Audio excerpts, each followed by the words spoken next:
Hey guys, today we're going to be doing a quick review of my new helmet, the Viper RS-V121. I've had the helmet for about 6 months now, and so I pretty much tested all the features and I'm pretty comfortable with it. I don't know whether or not they're selling this in the States right now, but I was able to get it off eBay from a European seller, and there was no problems getting it. One of the things that you'll notice is that this is a Bluetooth helmet. It's a Bluetooth helmet that supports A2DP Profile, which means that it can do full music stereo, as well as it's able to help take calls and receive calls. So let's go ahead and power on the unit right here. So you hold down the power button and the unit turns on, and if you have it already paired with your phone, it goes ahead and it searches and connects. The installation with my BlackBerry Curve was really easy. So I followed the instruction manual and it just pretty much connected like any other headset device. Now you'll notice that there's a large knob here that has a button in the middle. This is the only control that's part of the Bluetooth helmet. And that's useful because while you're riding, you don't really want to be fidgeting with a lot. This acts as your call start, call end. It acts as your volume control, as well as your power buttons. So before we get into the Bluetooth features, let's take a look at how it is as a regular helmet. It has 2 vent slots here, one on the bottom, and it also has a vent slot here on the top. It's not as much as a lot of other helmets, but it's not bad either in that it doesn't retain a lot of heat to begin with. The other feature is that it has a normal flip-up visor. It's pretty useful with it's granulated so that you can lash it in different areas. This particular model is also a full flip-up. So that's how come, as far as the ventilation is concerned, if it's a really hot day, I just flip it up and I actually just ride with it like that. Another nice part of the helmet that I really like is that it has a built-in visor. So the flip-up sun visor is very useful when you're riding into the sun or it's just a particularly bright day and you just need a pair of visors. One of the things I really like about this particular pair of visors is that you'll see that it actually falls very low, which means that it protects you in a lot of different kinds of riding situations. It rides all the way down, like almost to below the bridge of your nose, and I know that some of the visors, they're a little bit too hot. So one of the things to take a look here is that the helmet is an ACU gold.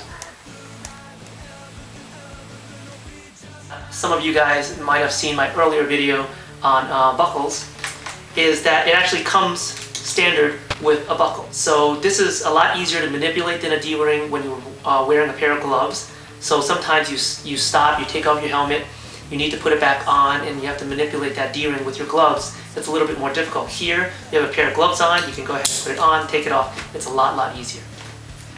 I like the fact that it has all the features in one helmet, including the visor, and then on top of which, it still has the Bluetooth features. So let's go ahead and take a look at the BlackBerry here.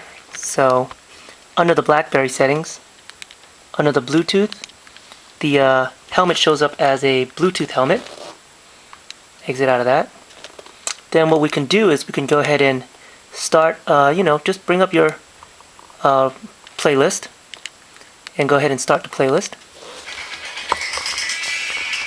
Then what you see is that the helmet actually starts to play. There's a very large knob on this side which allows you to turn up the sound as well as turn down the sound. So from inside the helmet, that's kind of what it sounds like. Now also, while you're listening to your music, you can also initiate a call by simply pressing the button. Say a command. Call my cell phone. My cell phone mobile calling.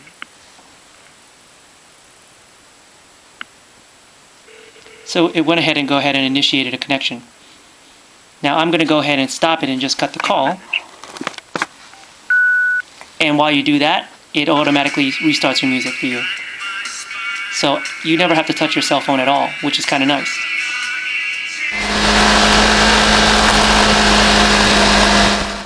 So this is me recording from my helmet. I'm just recording a quick message to myself. I'm currently running about 40 miles an hour, and hopefully this comes out good. Talk to you in a little bit. Bye. So on the topic of safety, I think everybody's going to have to decide for themselves whether or not this is the kind of product they would be into.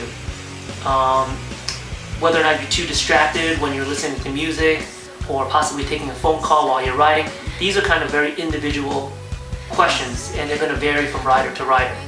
I, for one, have gotten used to listening to music. I find it very soothing while I'm riding. If I'm riding, just taking a commute, or if I just download some NPR and throw it on my cell phone and I'm listening to it like I would in my car. I've really kind of gotten used to it. In fact, I actually find it kind of boring now when I'm riding and there is actually no sound. So I don't turn it up so loud that I can't hear my bike or the rest of traffic. But I do find it just kind of useful to kind of keep my mind moving as I'm riding. All in all, I really, really like the helmet. This is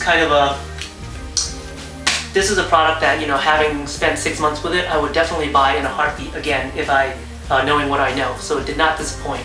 That said, it's not the perfect helmet. I think there's a couple of things that Viper can still improve upon. But for a first generation A2DP helmet, I think it's really, really good. And I'm really looking forward to seeing what they come up with next. So a couple of last minute things with the helmet that I want to mention. Number one, there are 2 different versions of the chip that you can get that goes on the inside. One is called the version 1 chip, and one is called the version 2 chip. The version 2 chip, which I think comes standard on these helmets, allow you to couple with another helmet so that you can use it like an intercom. But what it doesn't do is it doesn't do the voice dialing.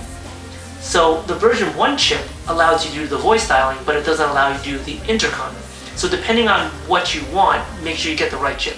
The other thing to note is make sure that when you buy it, that the seller includes this 110 adapter so that you can plug it into your home. And also, if you buy it internationally, it's kind of useful to ask the seller to go ahead and test the product before they go ahead and ship it out, even if they need to open it and power it up and test it. I think that's actually a little bit more useful because international returns are really kind of a hassle. So you want to make sure that the product is going to be working when it reaches you. So that's it.